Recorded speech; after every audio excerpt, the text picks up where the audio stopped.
E nós temos para hoje, na nossa pequena preleção, na nossa introdução, temos um assunto que é um assunto interessante, mas é um assunto também que nos convida muito a pensar. É um assunto que mexe com a gente, né? Porque muitas vezes a gente não sabe o que é correto no nível que estamos. E nessa coisa de buscar o certo e o errado no nível que nós estamos, nós nos perdemos justamente em para que lado nós vamos. Para embasar essa nossa pequena preleção, nós vamos usar o livro O Evangelho segundo o Espiritismo. Nós vamos usar para essa pequena preleção o Evangelho segundo o Espiritismo. Vamos pegar itens e embasar o que vamos falar no capítulo 17, que é Sedes Perfeito.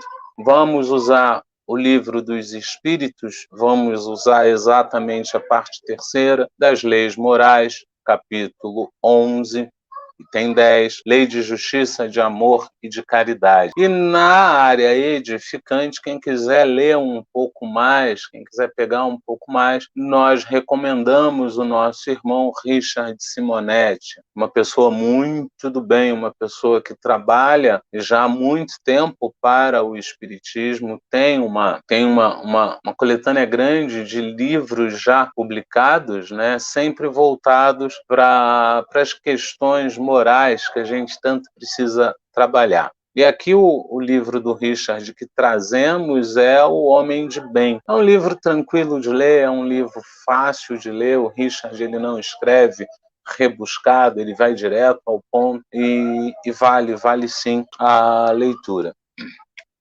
E nós temos, antes de entrarmos no assunto em si, nós optamos por embasar, trazendo o Evangelho segundo o Espiritismo, capítulo 7, Sedes Perfeitos, o homem de bem. Estamos no item 3. Eu só vou trazer um pedaço desse item. Na realidade, eu vou trazer só o primeiro parágrafo. O verdadeiro homem de bem é o que cumpre a lei de justiça, de amor e de caridade na sua maior pureza. Se ele interroga a consciência sobre seus próprios atos, a si mesmo perguntará se violou essa lei, se não praticou o mal, se fez todo o bem que podia, se desprezou voluntariamente alguma ocasião de ser útil, se ninguém tem qualquer queixa dele. Enfim, se fez a outra em tudo o que lhe desejara lhe fizessem. A gente lembra, inclusive, através dessa passagem, Santo Agostinho, que sempre antes de dormir examinava a própria consciência para saber o que fez de correto, o que podia melhorar e o que deixou de fazer. E é isso que nos traz o homem de bem. Se eu conseguir seguir esse caminho, se eu conseguir ir por aí, eu vou conseguir ser um homem de bem. E em sendo um homem de bem, existe um ponto que nos chama muito a atenção, que é exatamente o ponto da ambição e da ganância. Para que lado eu vou em relação à ambição e à ganância? O que é certo, o que é errado, o que é plausível, o que é aceitável, o que não é, o que eu não devo fazer. Para isso, a gente precisa primeiro entender o que é a ambição e o que é a ganância. Eu resumi o máximo possível para poder caber no slide, né? Ambição é forte desejo de poder ou riquezas, honras ou glórias. Cobiça, cupidez. Ganância, vontade exagerada de possuir tudo que se admira, possuir qualquer coisa. A explicação no dicionário ela é um pouco maior, mas eu dei aí uma resumida. E é isso que a gente pensa, né, em relação à ambição, em relação à ganância, o que é certo, o que é errado, o que é válido, o que não é, até onde eu posso ir nesses dois conceitos. Segundo a doutrina espírita, eu posso ser ambicioso, eu posso ser ganancioso. Faz sentido eu ser ambicioso? Faz sentido eu ser ganancioso? E a gente, então, vai um pouquinho mais, né, para trazer lá. Não há erro em ter e desenvolver a ambição, seja querendo crescer na moral, intelectual, no emocional ou adquirir bens materiais.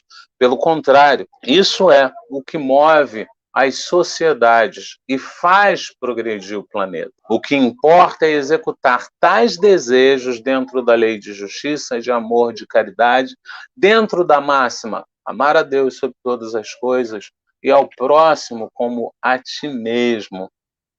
E é aqui que a gente conversa um pouquinho, né? Então, Aderley, eu posso ser ambicioso? Pode, deve ser ambicioso, né? A ambição, ela é bom, a ambição ela me tira da minha zona de conforto e me leva além.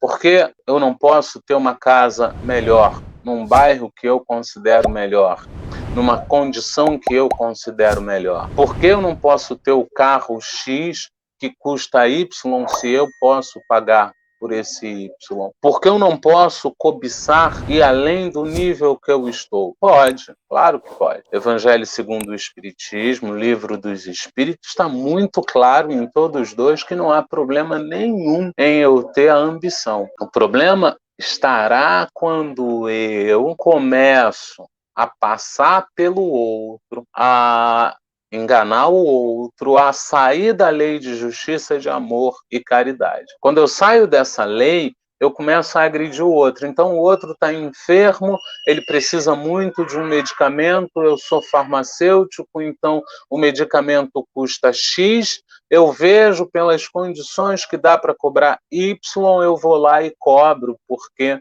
a ambição de crescer é muita. Eu tenho no meu bairro uma casa que está à venda, vale Y, mas eu vejo que a pessoa está precisando do dinheiro, então eu vou lá, eu critico a casa, eu boto uma série de defeitos, eu não tenho nenhum problema em comprar a casa pela metade do preço. Isso é uma ambição. E lembramos aí da ambição desmedida, que é aquela ambição em que eu quero me dar bem acima de qualquer coisa. Não vai funcionar. Não vai me levar a lugar algum essa ambição, senão a ter que resgatar lá no futuro esses desvios do passado. Em relação à ganância, a ganância fica muito claro que ela é um termo pejorativo, ela é um termo negativo. Então eu olho, não importa de quem seja, eu quero, eu faço o possível para conseguir. A ganância, ela beira ali um desvio patológico, ou psicopatológico, melhor dizendo. Então, eu não posso pensar em ganância se eu penso nos bens da espiritualidade. Mas eu posso pensar em ambição se eu estou dentro desta minha ambição sem ferir o outro, sem ferir as leis que me foram impostas para que eu evoluísse, já que a evolução ela é um fato consumado. Vai acontecer. Todos nós vamos evoluir. Todos nós chegaremos ao nível de espíritos perfeitos. Todos nós. A diferença vai estar em andar mais rápido, andar num tempo comum ou andar abaixo desse tempo comum. E se eu penso exatamente nisso, então eu começo a pensar na questão da ambição. Porque por outro lado, eu tenho uma outra questão aí para trabalhar, que é a questão a situação que eu estou, o nível que eu estou é um nível ideal? Talvez eu não devesse ter um pouco de ambição e ir além. Talvez da mesma forma que eu tenho ambição de ter uma boa moral, de ter uma boa conduta moral, de ter inteligência, de controlar o meu emocional, talvez eu não tivesse aí que ter também a ambição de melhorar o meu entorno, melhorar a vida daqueles que me cercam, né? Eu preciso pensar nisso, eu preciso levar isso para além de mim. E a doutrina espírita, ela deixa muito claro que isso não é problema algum. A doutrina espírita, ela deixa claro que eu preciso evoluir. Então, se eu hoje estou vivendo na situação X lá embaixo, eu preciso evoluir também materialmente. Então, eu preciso investir num curso, eu preciso aprender a economizar, eu preciso aprender a administrar o dinheiro que entra e, com isso, eu vou, então, trabalhar esta questão da ambição. Pensa nisso.